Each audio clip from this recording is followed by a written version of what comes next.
पूर्णमदः पूर्णमिदं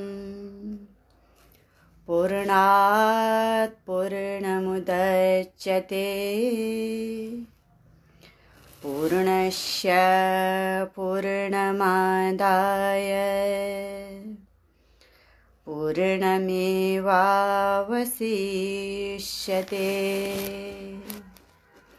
ॐ शान्तिः शान्तिः शान्तिः।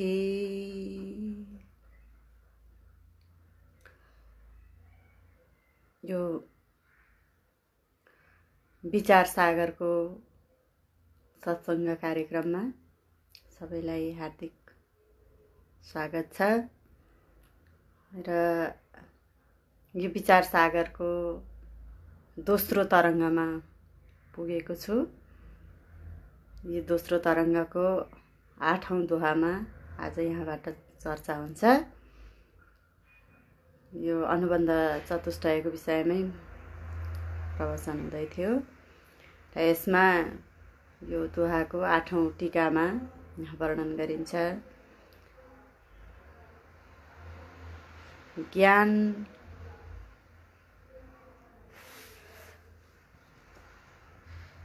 यो पूर्व पक्षीहरूको शङ्कामा यहाँ वर्णन गरिएको थियो। योभन्दा पहिलो भागमा भनिएको छ यहाँ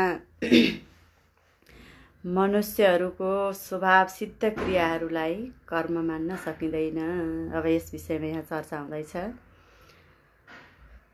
मनुष्यहरूको स्वभाव सिद्ध क्रियालाई कर्म मान्न सकिँदैन। वेद नै यस्तो सार्वभौम ग्रन्थ हो। वेदलाई सार्वभौम ग्रन्थ हो कि जसले केवल यो वेदमा विधि निषेधको वर्णन गरिएको छ। विधि निषेध वाक्यहरूले विधि र निषेधको आदेश दिन्छ। वेदले सत्मार्गमा प्रवृत्त गर्न दिएको आदेश वचन नै कर्म हो भनेर विचार सागरले बताएको छ। सत्मार्गमा प्रवृत्त गर्न आदेश दिएको वचन नै कर्म हो। यो वाक्यलाई हामीले ध्यान दिनुपर्छ। राग द्वेष रहित भई स्वाभाविक राग द्वेषले रहित स्वाभाविक गमन शौचादि जो छ त्यो क्रियारूप हो। कर्महरू कर्म होइन। यसबाट कर्म विधि र निषेध दुई प्रकारका छन् भन्ने कुरा सिद्ध हुन्छ। वेद विहित कर्म 4 प्रकारका छन् भनिएको छ। वेदले बताएका कर्म चाहिँ 4 प्रकारका छन्। वेद विहित कर्म के हुन् भने एउटा यो विचार सागरले 4 प्रकारका कर्म बताएको छ। वेद विहित कर्मलाई एउटा कर्म हो प्रायश्चित्त कर्म, अर्को हो काम्य कर्म, अर्को कर्म हो नैमित्तिक कर्म र अर्को कर्म हो नित्य कर्म। वेद विहित कर्मलाई 4 भागमा विभाजन गरेको छ। ती के हुन् त भने प्रायश्चित्त कर्म, काम्य कर्म, नैमित्तिक कर्म र नित्य कर्म गरेर जम्मा 4 प्रकारको कर्मलाई वेदले वर्णन गरेको छ यो उसमा विचार सागरमा। र यी 4 प्रकारका कर्ममा वेदको विधि वाक्यको आदेश सम्झनुपर्छ भनेको छ। यी 4 प्रकारका कर्ममा त्यसैले पाप नष्ट गर्ने। अब यी 4 प्रकारका कर्महरूको व्याख्या विश्लेषण कसरी गर्ने त भने पाप नष्ट गर्ने उद्देश्यले गरिने कर्मलाई प्रायश्चित्त कर्म भनिन्छ। हामीबाट भएका अन्जानमा भएका पापहरू नष्ट गर्ने उद्देश्यले जुन कर्म गरिन्छ त्यसलाई भनिन्छ प्रायश्चित्त कर्म। स्वर्ग प्राप्तिको लागि शुभ फलका निमित्त गरिने कर्म काम्य कर्म हो। स्वर्ग प्राप्ति होस् भन्ने इच्छा राखेर शुभ फलका निमित्त गरिने कर्मलाई काम्य कर्म। जस्तै यहाँ उदाहरण दिएको छ वृष्टिका कामनाले गरिने यज्ञ कारीरी योग भनेको के हो त भने प्रजाबाट कर सङ्कलन गरी त्यो धनद्वारा प्रजाहितकै लागि गरिने कर्मलाई भनिन्छ कारीरी। कुनै व्यक्तिले स्वर्ग कामना राखेर कताबाट आइयो थाहा छैन, अब मरेपछि पनि कता मरेपछि स्वर्ग प्राप्तिको लागि जुन गरिन्छन् सोमयाग यज्ञ आदि यी हुन् काम्य कर्म। त्यसैले यी कर्मका विषयमा चर्चा गरिन्छ आज। कर्म नगर्दा पाप लाग्ने, अब यहाँ वर्णन गरिएको छ। कर्म नगर्दा पाप लाग्ने र कर्म गर्दा पुण्य मिल्ने, जसको विधान सधैँभरिका लागि चाहिँ होइन। कोही बेला केही निमित्त पर्न आइलाग्दा गरिने कर्म कुनै कामका लागि मान्ने हो भने त्यो कामका लागि चाहिँ नैमित्तिक कर्म हो भनिएको छ। नैमित्तिक कर्मको विषयमा यो विचार सागरमा जस्तै ग्रहण लाग्दा गरिने कर्म, कोही जन्मदा गरिने कर्म, जुठो पर्दाखेरि आशौच हुँदाखेरि गरिने कर्म, वयोवृद्ध ज्ञानवृद्ध आफ्नो घरमा आउँदाखेरि गरिने कर्म, यस्तो आफ्नो घरमा आइपुग्दा गरिने कर्म, यी कर्मलाई भनिन्छ नैमित्तिक कर्म। जसलाई नगरेमा पाप लाग्छ, त्यो कर्म गरेमा पुण्य मिल्छ, पुण्य आदि फल प्राप्ति हुन्छ। यो हो नैमित्तिक कर्म। मिल्छ प्राप्त हुन्छ भन्ने छैन। जस्तै सन्ध्या वन्दन आदि कर्म जुन नगरी नहुने कर्म, नगरी नहुने कर्म गरेमा ठुलो पुण्यको आशा नराख्नु। नगरी नहुने कर्ममा ठुलो पुण्यको आशा नराख्नु, तर नगरेमा त्यो कर्म दोषको भागी हुन्छ। जस्तै उदाहरण दिन्छ, रेलगाडी मोटरगाडी चढिन्छ त उठाउँदै जाँदा रेलगाडी मोटरगाडी चढ्दाखेरि त्यहाँ सबैले देख्ने गरी गाडी भाडा दियो भने त्यसले ठुलो काम गर्यो भनेर त्यो व्यक्तिले स्याबासी पाउँदैन। नदिएमा त्यो के हुन्छ, दण्डको भागी हुन्छ त्यो भाडा नदिएमा। त्यसकारण यो हो नित्य कर्म। त्यसै हुनाले यहाँ भनिएको छ मोक्षको इच्छा राख्नेले, जसले मोक्षको इच्छा राख्दछ अथवा साधन चतुष्टय सम्पन्न व्यक्ति। साधन चतुष्टय भनेको मैले पहिला भागमा पनि हजुरहरूलाई बताएँ, विवेक, वैराग्य, समाधि, षट्सम्पत्ति, मोक्षता, यति हुनुपर्छ। पहिला जो वेदान्तको अधिकारी छ, मोक्षको इच्छा राख्दछ भने यो साधन चतुष्टय सम्पन्न हुनु पर्यो। र चतुष्टय सम्पन्न व्यक्तिले काम्य र कर्म र निषिद्ध कर्म नगर्नु नै उत्तम हुन्छ भनिएको छ। किनकि काम्य कर्मले श्रेष्ठ लोक र निषिद्ध कर्मले निकृष्ट लोक, निषिद्ध कर्म निकृष्ट लोक प्राप्त हुन्छ। यसर्थ दुवैलाई त्यागेर सदाकाल नित्य कर्म गर्दै रहनु। काम्य कर्म र निषिद्ध कर्म नगर्नु, नित्य दुवैलाई त्यागेर नित्य कर्म चाहिँ गर्दै रहनु। जबसम्म निमित्तिक कर्म बाँकी रहन्छ त्यस बेलासम्म नैमित्तिक कर्म पनि गर्दै रहनु। किनभने नित्य नैमित्तिक कर्म नगर्दा पापको भागी हुनेछ। नित्य र नैमित्तिक कर्म चाहिँ गर्नै पर्छ, पापको भागी हुन्छ। यस पापले नीच योनिमा जन्म हुन जान्छ, अरू फल मिल्ने होइन। फेरि पनि मुमुक्षुले नित्य कर्म चाहिँ अवश्य नै गर्नुपर्छ। नित्य र नैमित्तिक कर्मलाई मुख्य मानिएको छ। अब यहाँ प्रायश्चित्तका प्रकारहरूको पनि विषयमा यहाँ वर्णन गरिएको छ। यदि कहिलेकाहीँ प्रमादवश निषिद्ध कर्म भएको छ भने त्यसबाट छुट्न प्रायश्चित्त गर्नुपर्ने हुन्छ। कहिलेकाहीँ निषिद्ध कर्म भएको छ भने त्यसबाट छुट्न प्रायश्चित्त गर्नै पर्ने हुन्छ। पापको प्रायश्चित्त गर्नै पर्ने हुन्छ। जसले निषिद्ध कर्म गरेको छैन तापनि जन्म जन्मान्तरमा गरिएका पाप नष्ट गर्नका लागि, हाम्रा जन्म जन्मान्तर हामी अनेकौँ जन्म पार गरेर अहिले यो जुनी पाएको हुनाले जन्मान्तरमा भएका पापहरूको पनि नाश गर्नको लागि, प्रायश्चित्त गर्नको लागि यो प्रायश्चित्त कर्म उत्तम मानिन्छ। प्रायश्चित्त कर्मका दुई भेद छन्, ती के हुन् त भने असाधारण भनेको विशेष कर्म र साधारण भनेको सामान्य यी कर्म गर्नुपर्छ। जुन कुनै पाप विशेषलाई तोकेर त्यस पापबाट मुक्त हुन, कुनै पनि पाप विशेषलाई तोकेर त्यस पापबाट मुक्त हुन शास्त्र विधि अनुसार गरिने प्रायश्चित्तलाई असाधारण प्रायश्चित्त कर्मको विषयमा यहाँ वर्णन गरिँदैछ। जुन कुनै पाप विशेषलाई तोकेर त्यस पापबाट मुक्त हुनको लागि शास्त्र विधि अनुसार गरिने जुन प्रायश्चित्त कर्म छ यसलाई भनिन्छ असाधारण प्रायश्चित्त कर्म। असाधारण प्रायश्चित्त कर्मलाई विशेष प्रायश्चित्त कर्म पनि भनिन्छ।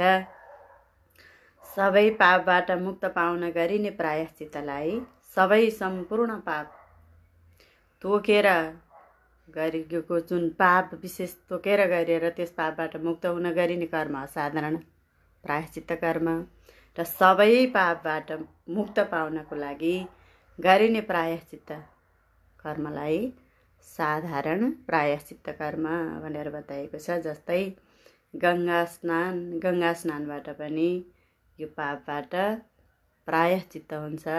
भगवान नाम उच्चारण यो पनि प्रायश्चित्त कर्म हो।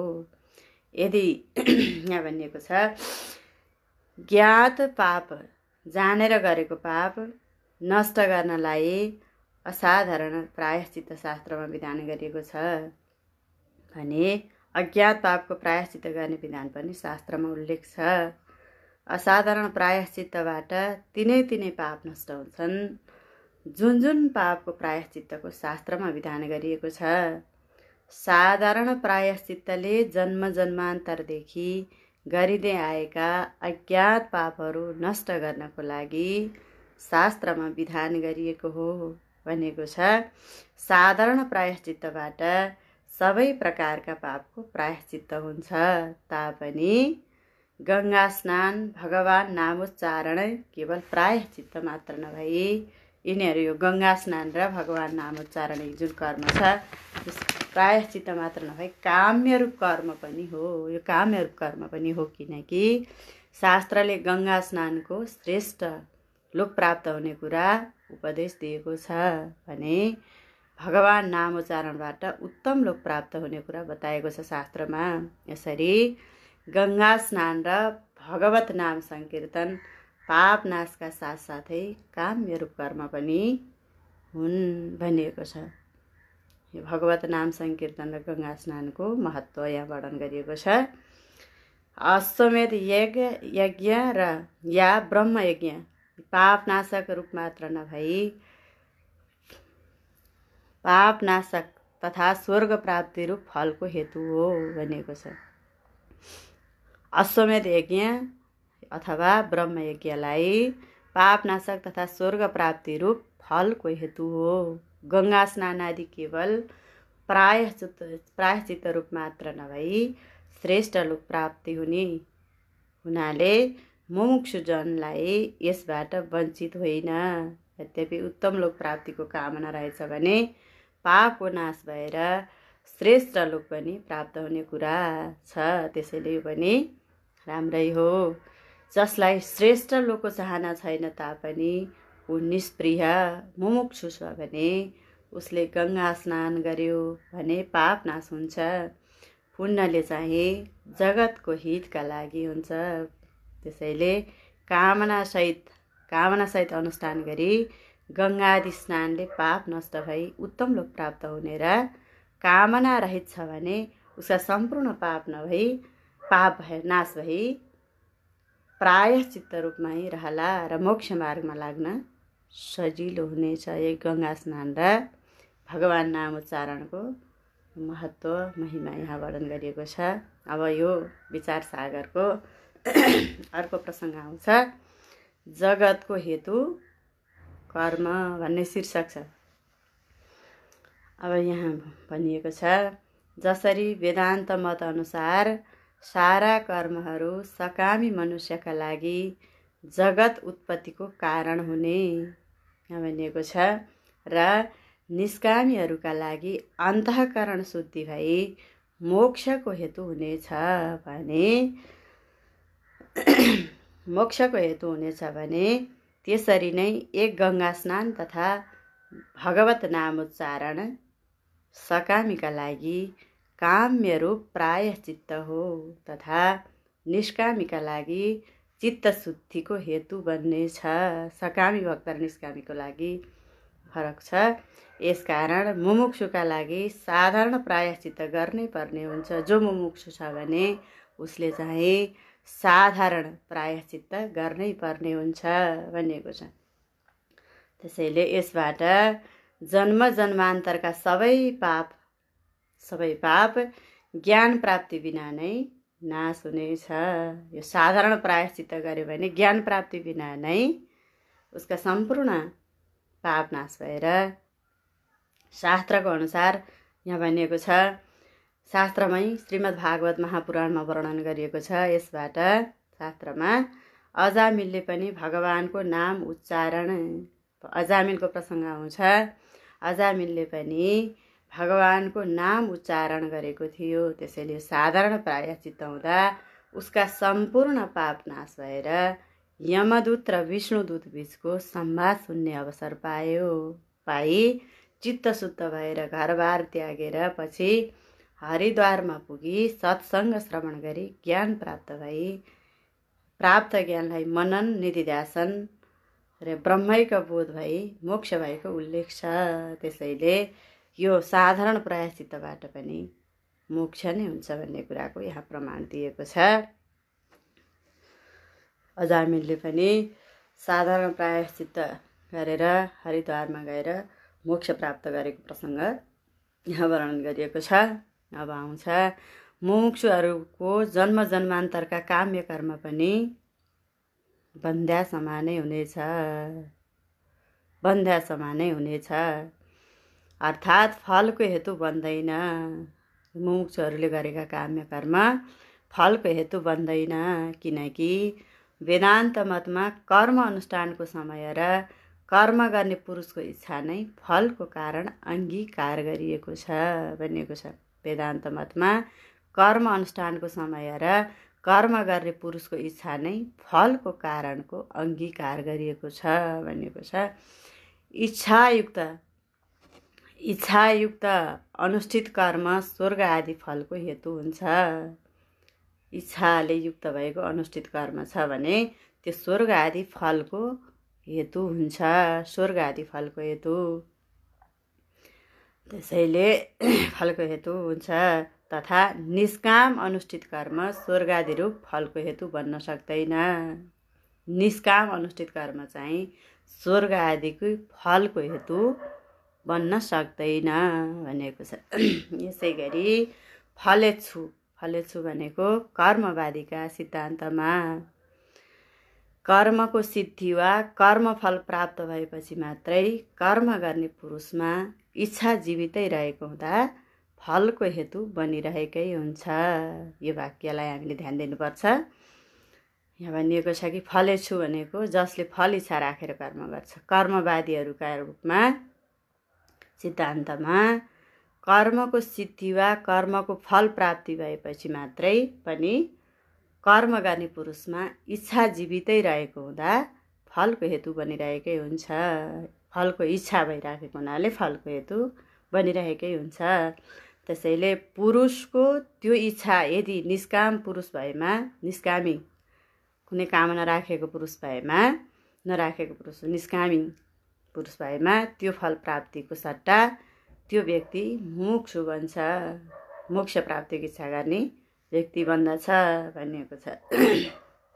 त्यसैले त्यो मुमुक्षु हुने बित्तिकै ती कर्मफलहरू स्वतः नष्ट भएर जान्छन्। त्यसकारण जन्म जन्मान्तरको काम्य कर्म पनि फलको हेतु हुन सक्दैन। जन्म जन्मान्तरको जुन काम्य कर्म पनि फलको हेतु हुन सक्दैन। जस्तै कुनै पुरुष धन प्राप्तिको लागि कामना लिई धनी व्यक्तिको सेवा गर्दै जाँदा, धन प्राप्तिको लागि कसैलाई इच्छा छ भने धनी व्यक्तिको सेवा गर्दै जाँदा यहाँ भनिएको छ धन प्राप्तको इच्छा हरायो। अब पहिला धन प्राप्तिको लागि धनी व्यक्तिको सेवा गर्दै गयो, पछि गइसकेपछि उसलाई धन प्राप्तिको इच्छा हरायो भने त्यो धन प्राप्तहरू फल नभने जस्तै, त्यो धन प्राप्तहरू फल उसलाई बन्दैन नभने जस्तै उसले गरेका जन्म जन्मान्तरका काम्य कर्म पनि मुमुक्षु भएपछि इच्छाको अभावबाट फल उत्पन्न हुँदैन। महत्त्वपूर्ण प्रसङ्ग छ, बुझ्नुपर्ने प्रसङ्ग। फल उत्पन्न हुँदैन र फल बन्दैन। यस प्रकार केवल कर्मबाट पनि मोक्ष मिल्न सक्छ, यही पूर्व पक्षीको संशयको धारणा हो भनेको चाहिँ संशय छ पूर्व पक्षीको। कर्मबाट मोक्ष हुन्छ, वेदान्त शास्त्र किन चाहियो भन्ने यो कुरालाई पुष्टि गर्दै पूर्व पक्षीहरू भन्छन् कि वर्तमान जन्ममा काम्य र निषिद्ध कर्म गरेको छैन। यो जन्ममा, अहिलेको जन्ममा उसले काम्य कर्म पनि गरेको छैन र निषिद्ध कर्म पनि गरेको छैन। यसबाट ऊर्ध्वलोक र अधोलोकको गमनको कुरा बन्दैन।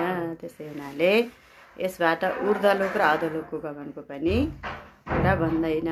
जन्म जन्मान्तरका प्रारब्ध कर्म, यहाँ भनेको छ जन्म जन्मान्तरका प्रारब्ध कर्म जो निषिद्ध कर्म र काम्य होस्, निषिद्ध कर्म र काम्य कर्म होस्, उसको नाश केवल केबाट हुन्छ त भने भोगबाट मात्रै सम्भव छ। प्रारब्ध कर्मको फल नभोगी अरू प्रकारबाट प्रारब्ध कर्मको फललाई भोग्न सकिँदैन, नासिँदैन। नित्य नैमित्तिक कर्म नगर्दाखेरि जो पाप लाग्छ त्यो पाप मुमुक्षुहरूका लागि चाहिँ लाग्दैन।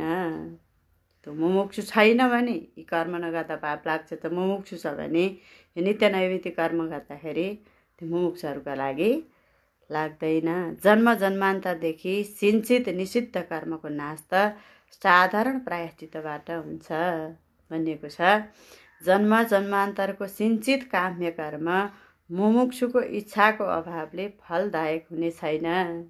त्यसैले यसकारण मुमुक्षुहरूले नित्य नैमित्तिक साधारण र प्रायश्चित, जो मुमुक्षु छ जसलाई मेरो अर्को जन्म नहोस्, मेरो मुक्ति होस् भन्ने जो चाहना गर्दछ, त्यस्ताको लागि नित्य नैमित्तिक साधारण र प्रायश्चित, यी कर्मको विषयमा मैले पहिल्यै हजुरहरूलाई व्याख्या गरेँ। यी कर्मको 4 प्रकारका कर्म गर्दै रहोस् मुमुक्षुहरूले सिञ्चित भनिएको छ। नित्य नैमित्तिक जन्मजन्तर मुमुक्षु इच्छाको अभावले फलदायक हुँदैन। त्यसै हुनाले मुमुक्षुहरूले नित्य नैमित्तिक साधारण प्रायश्चित, यी कर्म गर्दाखेरि केही फरक पर्दैन, यति कर्म गर्दै रहोस्। यो वर्तमान जन्ममा नै निषिद्ध कर्मको ज्ञान भयो भने साधारण प्रायश्चित चाहिँ गर्नै पर्ने हुन्छ भनिएको छ यहाँ प्रायश्चितको विषयमा। अब यो प्रसङ्गमा, यो विचार सागरमा नित्य नैमित्तिक कर्मको विषयमा यो दोस्रो तरङ्गमा वर्णन गर्दैछौँ।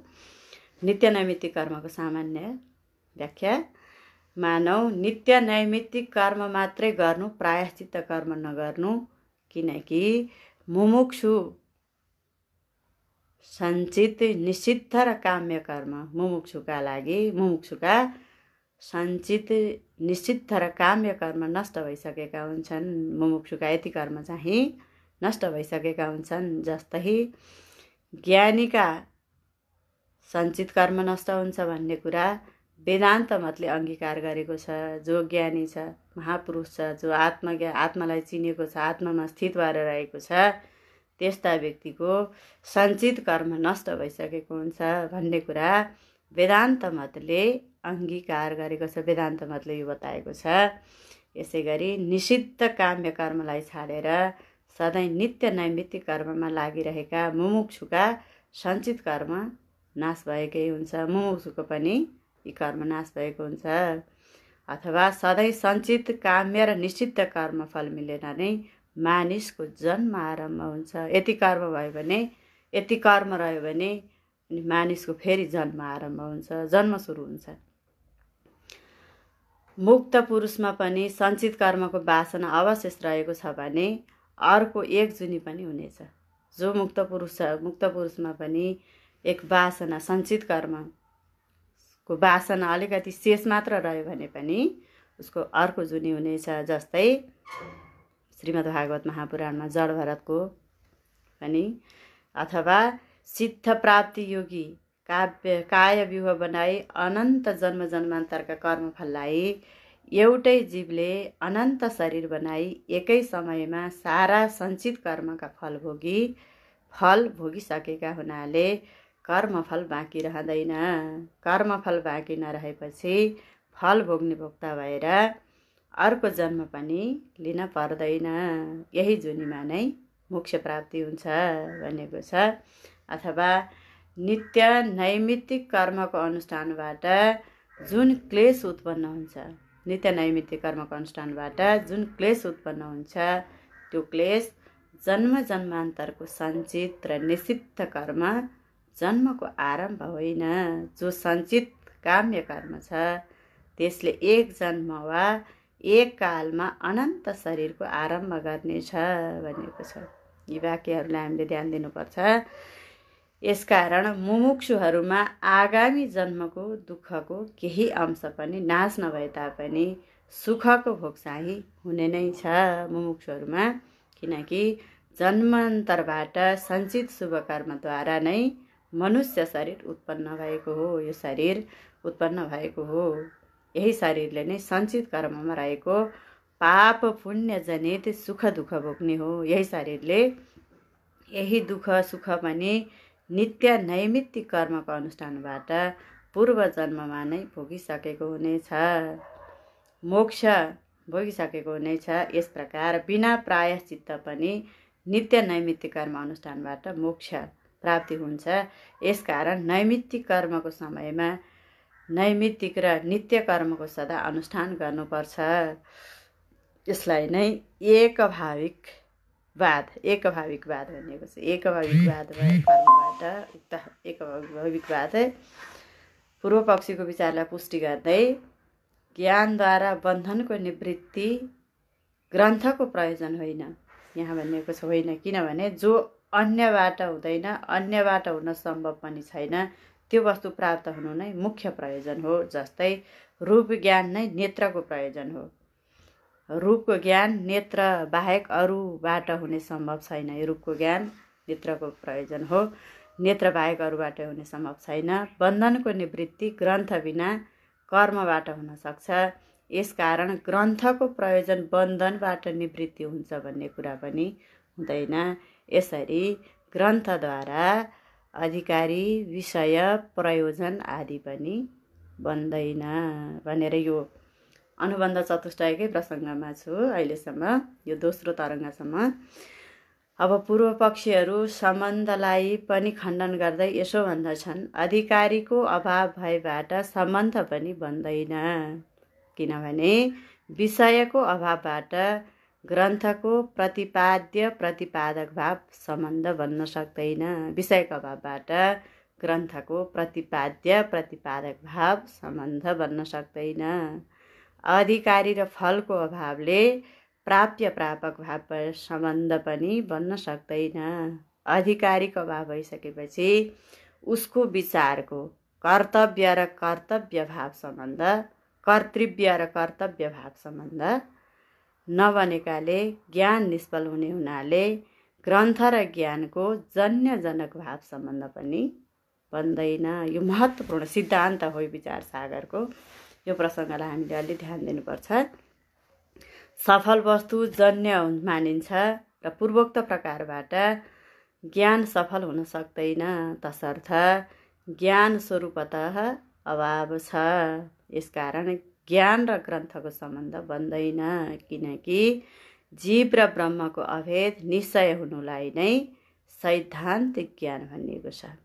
सैद्धान्तिक ज्ञान भनेको के हो त भने जीव र ब्रह्मको अभेद निश्चय हुनु, जीव र ब्रह्मको ऐक्य भाव एकता निश्चय हुनुलाई नै सैद्धान्तिक ज्ञान भनिएको छ। तर यो कुरा सम्भव छैन, किनकि जीव र ब्रह्म छुट्टा छुट्टै हुन् र छुट्टा छुट्टै रहन जाने हुँदा अभेद निश्चय हुन सक्दैन। यो सबै संशय छन् यहाँ भन्ने कुरा पहिले नै प्रतिपादन गरिएको छ। यस प्रकार अधिकारी आदि अनुबन्ध चतुष्टयको अभाव हुनाले ग्रन्थको आरम्भ बन्न सक्दैन। यही पूर्व पक्षको संशय हो। अब यी संशयको समाधान गर्दै अर्को दोहा आरम्भ गरिन्छ। अर्को दोहामा यस प्रकार यहाँ भनिएको छ, अधिकारी आदि अनुबन्ध चतुष्टयको अभाव हुने हुँदा ग्रन्थको आरम्भ बन्न सक्दैन। अब अर्को दोहाबाट, यो 9औं दोहाबाट सुरु हुन्छ। पूर्व पक्षीको उक्त संशयलाई निवारणार्थ क्रमशः त्यसको उत्तर पक्षमा प्रारम्भ गरिन्छ।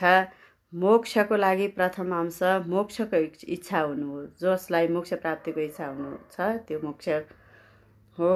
पूर्व पक्षीले पहिले नै भनेका थिए कि मोक्षको इच्छा कसैमा हुँदैन, किनभने मोक्षमा 2 अंश छन्। मोक्षमा कति अंश छन् त? 2 अंश। के त भन्दा कारणसहित जगतको निवृत्ति, मोक्ष शब्द मोक्षमा यति अंश छन्। कारणसहित जगतको निवृत्ति, दोस्रोमा ब्रह्म प्राप्ति, मोक्षमा 2 अंश। यी 2 कुरामा कारणसहित जगतको निवृत्ति रूप मोक्ष प्रथम अंश मोक्षको इच्छा यो प्रथम अंश हो भने प्रथम अंशको इच्छा कोही पनि गर्दैनन् तापनि 3 प्रकारको दुःखको निवृत्ति भन्ने इच्छा चाहिँ सबैमा हुन्छ। 3 प्रकारको दुःखबाट छुटकारा पाऊँ भन्ने इच्छा चाहिँ सबैमा हुन्छ। यी 3 किसिमका दुःखबाट छुटकारा पाउन मानिसले आफ्नो बुद्धि अनुसार आफ्ना तर्फबाट हरेक उपायहरू गरिराखेका पनि हुन्छन्। यसबाट मनसहित जगतको निवृत्ति इच्छा गर्नेवाला मुमुक्षु अधिकारी हुन सक्दैन होला भन्ने संशय समाधानको लागि प्रारम्भमा फेरि निम्न दोहाबाट वर्णन गरिन्छ भनेर यो 10औं दोहा सुरु गरिन्छ। अब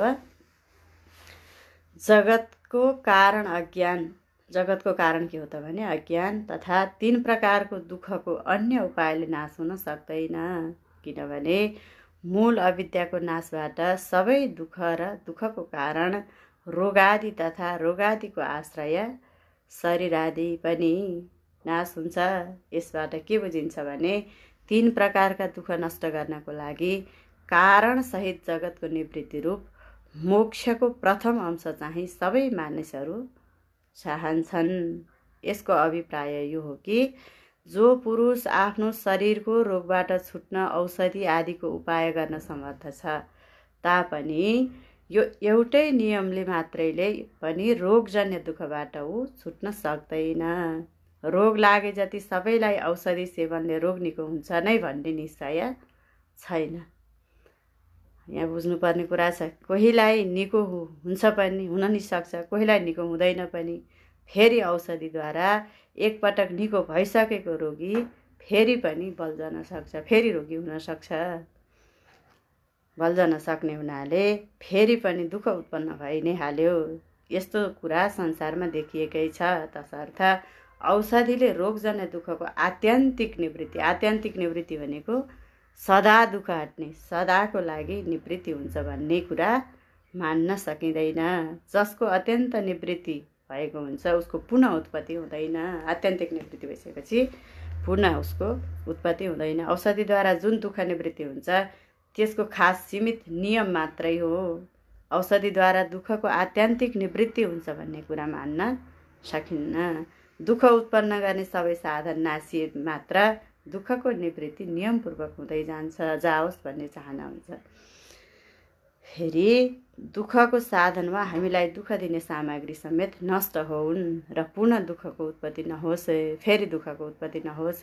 त्यसकारण दुःख निवृत्तिका निमित्त दुःख उत्पादन हुने साधन समेतको निवृत्ति होस् भन्ने चाहना सबैमा हुन्छ भनिएको छ यो 10औं दोहामा। अब अर्को यो विचार सागरको अर्को प्रसङ्ग आउँछ। दुःख निवारणको लागि यहाँ एउटा उपनिषदको प्रसङ्ग ल्याइएको छ। दुःख निवारणको लागि छान्दोग्य उपनिषदको प्रसङ्ग यहाँ वर्णन गरिएको छ। सारा दुःखको साधन भनेको कारण मूल रूपमा अज्ञान नै हो। दुःखको कारण भनेको मुख्य रूपमा के हो त भने अज्ञान नै हो। अनि अज्ञानबाट उत्पन्न यो कार्य प्रपञ्च नै हो दुःखको कारण। यो कुरा छान्दोग्य उपनिषदमा भूमा भनेको ब्रह्म भूमालाई ब्रह्म पनि भनिएको छ, ब्रह्म हो। यो भूमा विद्या प्रकरणमा उल्लेख गरिएको छ। यो वै भूमा भन्ने यो छान्दोग्य उपनिषदको मन्त्रमा वर्णन गरिएको छ। त्यहाँको प्रसङ्गमा एक दिन देवर्षि नारद सनत कुमारजीका नजिकमा गएर प्रणाम गरी आफ्नो दुःखको सुखको प्रसङ्गको बारेमा निवेदन गर्नुभयो। देवर्षि नारदले सनकादि मुनिसँग प्रश्न गर्नुभयो, म अज्ञानी हुँ, आत्मज्ञानी शोकबाट पारी तरेका हुन्छन् भन्ने सुनेको छु, तर यो कुरा बुझ्न सकिनँ। तर पढ्नुपर्ने जति शास्त्र जति छन् ती सबै पढिसकेको छु, तापनि ममा शोक नछुटेकाले म अज्ञानी नै छु। जबसम्म भित्रबाट हामीलाई शोक चिन्ता भइरहन्छ तबसम्म हामीमा अज्ञानै छ। देवर्षि नारदले प्रश्न गर्नुहुन्छ, अज्ञानबाट छुट्ने उपाय के होला भन्ने प्रश्नको उत्तरमा सनत कुमारले नारदजीलाई भन्न लागे, हे नारद, भूमा भनेको ब्रह्म तत्त्व नै शोक रहित सुखरूप नै छ। ब्रह्म भिन्न सबै पदार्थ दुःख र शोकका रूप हुन्। नाल्पे सुखम, अल्प ज्ञानमा सुख छैन। जबसम्म अल्प ज्ञान हुन्छ तबसम्म सुख रहँदैन, सुख छैन। पूर्णता नै सुखरूप हो। पूर्ण वस्तु भूमा हो। भूमा भिन्न सबै दुःखरूप छन्। ब्रह्म भिन्न सबै वस्तु दुःखकै साधन हुन्। अज्ञान र अज्ञानको कार्य जगत भन्दा ब्रह्म भिन्नै छ। सारा साधन दुःखरूप हो। दुःखको साधनबाट नियमपूर्वक निवृत्ति भए मात्रै दुःखबाट निवृत्ति हुन सम्भव छ। अज्ञान सहित उसको कार्य प्रपञ्चको निवृत्ति रूप मोक्षको प्रथम अंशको इच्छा नै सबै रूप मोक्ष हो। मोक्षमा दोस्रो अंश पनि इच्छा हुन्छ। पूर्व पक्षीहरू यसो भन्छन् कि जुन वस्तुबाट सुखको अनुभव गरिन्छ त्यही वस्तु प्राप्त गर्ने प्रबल इच्छा रहन्छ, तर ब्रह्मको अनुभव त कसैमा छैन। यसकारण ब्रह्म प्राप्ति रूप मोक्षको दोस्रो अंश इच्छा कसैमा पनि हुँदैन भन्ने हो। अब यस संशय यहाँ पूर्व पक्षी र उत्तर पक्षीहरूको संवादमा संशयको समाधान गर्दै अर्को प्रसङ्ग आउँछ। यो टीकामा सबै मानिसहरूले सुखको अनुभव गरेकै हुनाले यसको सुखको इच्छा सबैमा हुन्छ। सत्शास्त्रहरूबाट पनि ब्रह्म नित्य सुखरूप हो भन्ने श्रवण गरेको हुनाले विवेकी मानिसहरूमध्ये श्रेष्ठ विवेकी शिरोमणिमा सुखरूप ब्रह्म प्राप्तिको कामना सदैव रहन्छ भनिएको छ। अब यो दुहा 11औं दुहाको टीकामा भनिएको छ, पहिले नै बताइसकियो कि सबै मानिसहरू विषयजन्य सुखलाई चाहन्छन्। त्यो विषयजन्य सुख प्राप्तिको इच्छा मोक्ष अवस्थामा हुँदैन। यसमा मोक्षको इच्छा गर्ने अधिकारीको अभाव हुने हुँदा ग्रन्थको आरम्भ नै निष्फल हुनेछ। यसकारण ममा यस्तो संशय छ कि के हो, यहाँ केही मुमुक्षु नै छैनन् भन्ने प्रश्न, मुमुक्षु नै हुँदैनन् त भन्ने प्रश्न छ, अथवा मुमुक्षु भएर पनि उनीहरू वेदान्त ग्रन्थमा प्रवृत्त हुन सक्लान् र भन्ने अर्को प्रश्न छ। यस्तो कुरा चाहिँ भन्न सकिँदैन, किनकि सारा मानिस आफ्नो दुःखको नाश गर्न नित्य सुखको प्राप्तिको लागि प्रयत्न गरेकै हुन्छन्। सारा मानिस दुःखको नाश गर्न आफ्नो प्रयत्न गरिराखेकै हुन्छन्। सारा दुःखको नाश र नित्य सुखको प्राप्ति रूप चाहिँ मोक्ष नै हो। यसकारण यो भन्न सकिन्छ कि धरतीका सबै मानिस मुमुक्षु हुन्। आत्मसुख सबैले चाहन्छन्। माथि भनिएका सबै मानिस विषयजन्य सुख चाहन्छन्, तर यो कुरा हुन सक्दैन, किनभने मानिस चाहे विषयजन्य होस् र विषयरहित, तर जसरी भए पनि सुख भने चाहन्छन्। यदि विषयजन्य सुख नै मात्र खोजेको हो भने सुसुप्तिको सुखमा इच्छा चाहिँ हुँदैन, तर बिउजेपछि सुख अनुभवको स्मृति सबैमा रहन्छ। सुसुप्तिको सुख विषयजन्य होइन, कुनै पदार्थ पाएर सुख पाएको होइन। सुसुप्तिमा आनन्द छ, किनभने सुसुप्तिलाई आनन्दमय कोष भनिन्छ। सुसुप्तिमा आनन्द भोग्ने भोक्ता चाहिँ रहन्छ, त्यसलाई भनिन्छ प्रज्ञानघन। प्रज्ञानघनको विषयमा यो महत्त्वपूर्ण सिद्धान्तको यहाँ चर्चा हुँदैछ। विषय सुख घटिबढी सबैले अनुभव गरेकै हुन्छ। सबैमा यस्तो इच्छा रहन्छ कि मलाई यस्तो सुख प्राप्ति होस्, तर यो कहिल्यै ननासियोस्। यस्तो कहिल्यै ननासिने सुख भनेको साक्षात् आत्मस्वरूप नै हो। मोक्ष पनि त्यही हो। त्यसकारण सबै पुरुष मुमुक्षु हुन्, तर सबै पुरुष मुमुक्षु हुँदैनन् भन्ने कुरा ठिक होइन। मुमुक्षुता हुन्छन् तर ग्रन्थमा प्रवृत्त चाहिँ हुँदैनन्। यसकारण ग्रन्थ आरम्भ निष्फल हुनेछ भन्ने मान्नेहरूका लागि म यो कुरा सोध्छु कि ग्रन्थ मोक्षको साधन होइन? यो प्रश्न छ कि मोक्षको साधन ग्रन्थ बाहेक अन्य कुनै साधन नभएर ग्रन्थ प्रवृत्त नभएको हो। यदि ग्रन्थ साधन हुँदैन भन्ने मान्नु ठिक हुँदैन। मोक्ष प्राप्त गर्नलाई ज्ञानद्वारा नियमपूर्वक हुने हो, यो वेदको सिद्धान्त हो। ज्ञान प्राप्ति श्रवणबाट मात्र सम्भव छ। श्रवण दुई प्रकारका छन्, वेदान्त वाक्य श्रोत्रको संयोग रूप र वेदान्त वाक्यको संयोग रूप। अब यस प्रसङ्गमा वर्णन गरिएको छ, ज्ञानको हेतु प्रथम प्रकारको श्रवण मुख्य हो, द्वितीय प्रकारको साधन मुख्य होइन।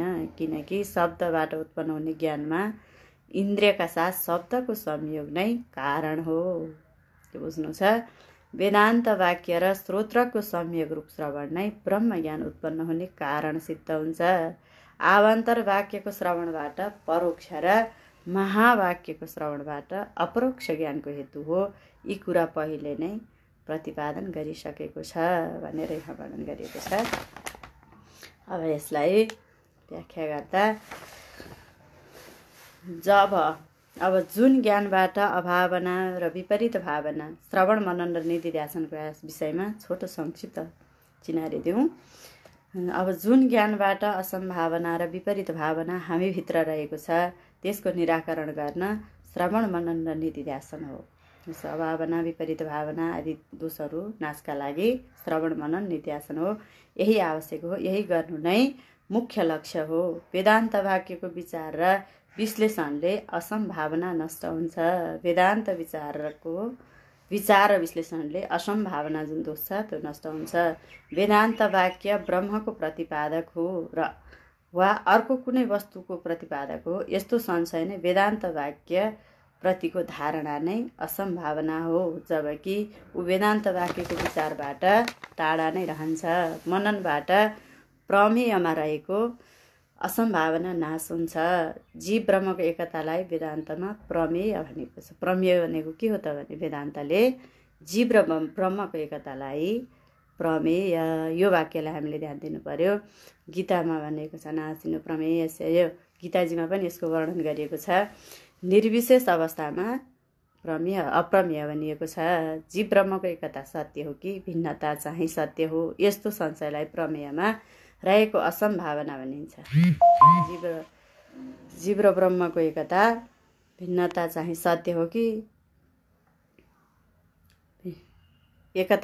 भिन्नता चाहिँ सत्य हो, यस्तो संशयलाई प्रमेयमा रहेको असम्भावना भनिन्छ। यसको निवृत्ति मननबाटै हुन्छ। विपरीत भावनाको निवृत्ति निधिध्यासनबाट हुन्छ।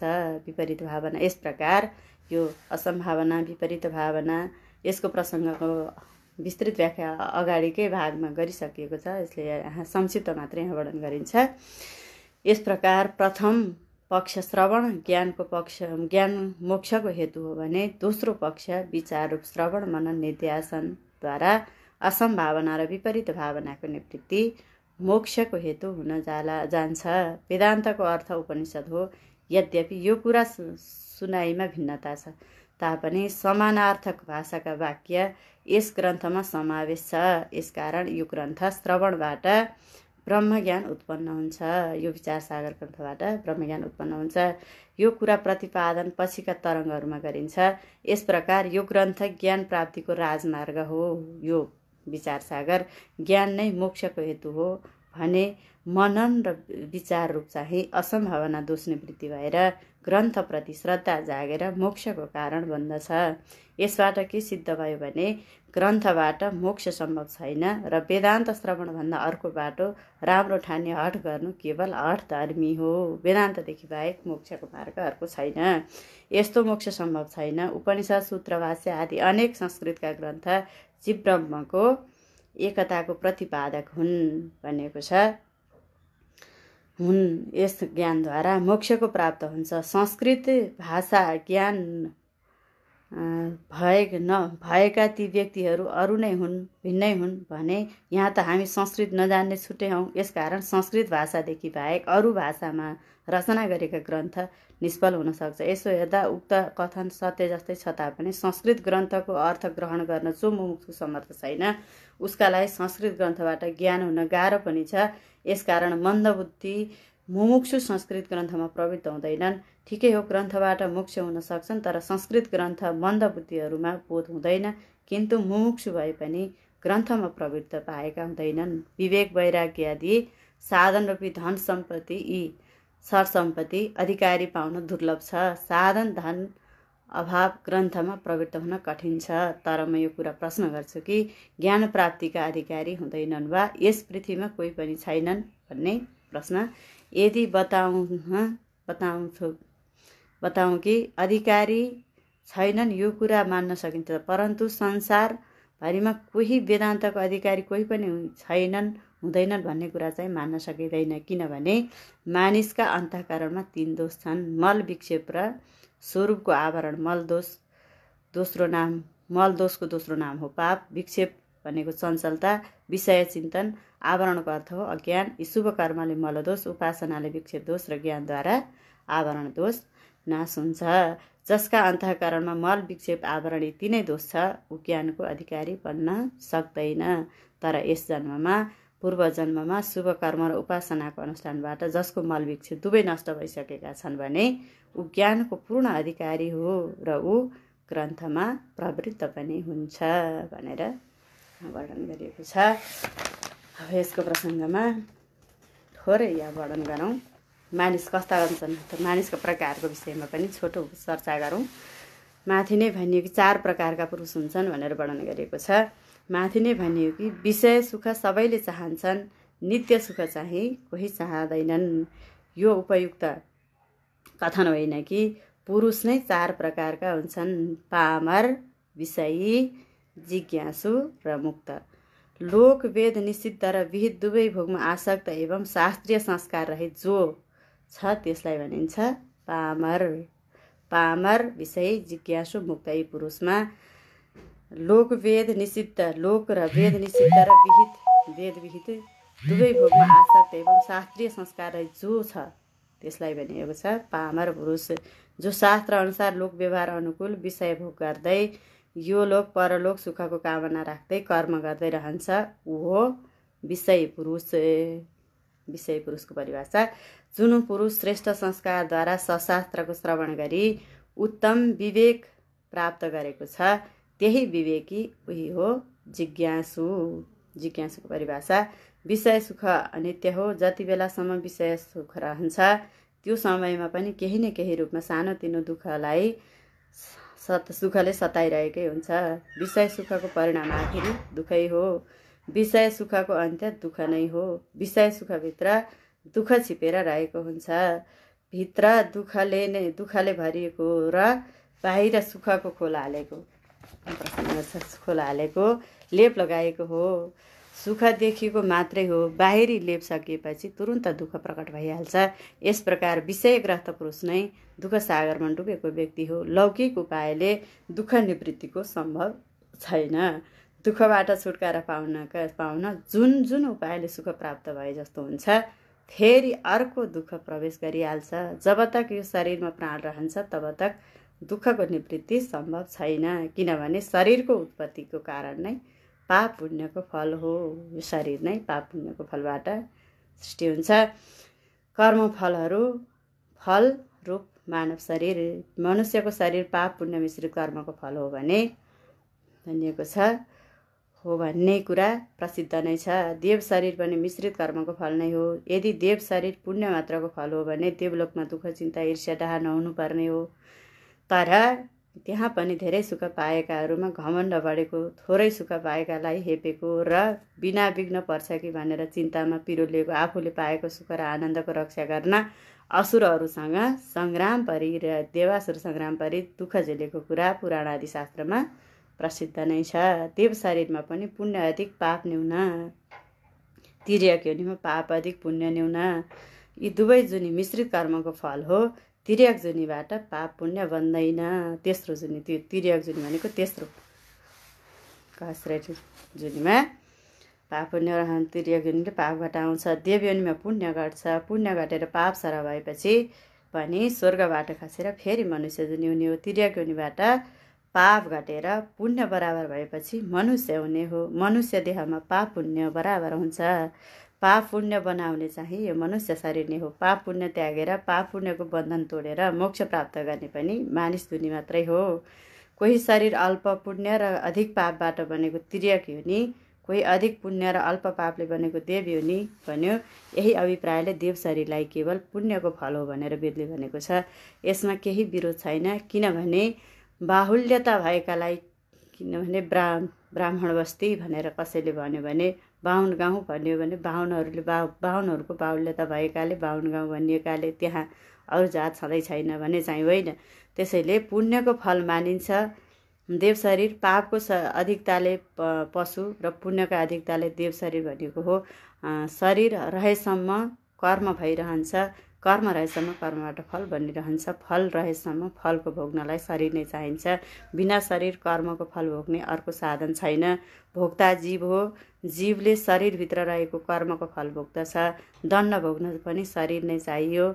अरूबाट सम्मान पाए सुख पाउन पनि शरीर नै चाहियो। नहि कश्चित् क्षणमपि गीताजीमा जातु तिष्ठत्य कर्मकृत, कर्मरहित भएर एकछिन पनि कोही रहन सक्दैन। कर्म गरे कि फल बनिहाल्छ। मन चलन्जेल कर्म भइरहन्छ। मन बाणी र शरीरबाट कर्म भइरहन्छ। शरीर वाङ मनोभिर्यत कर्म प्रारभते नर, गीताजीमा वर्णन गरिएको छ। गीतामा पनि विचार सागरको प्रसङ्गमै अलिकति वर्णन गर्दै शरीर रहेसम्म सम्पूर्ण दुःखको निवृत्ति सम्भव छैन। शरीर धर्म अधर्म दुवैको फल हो।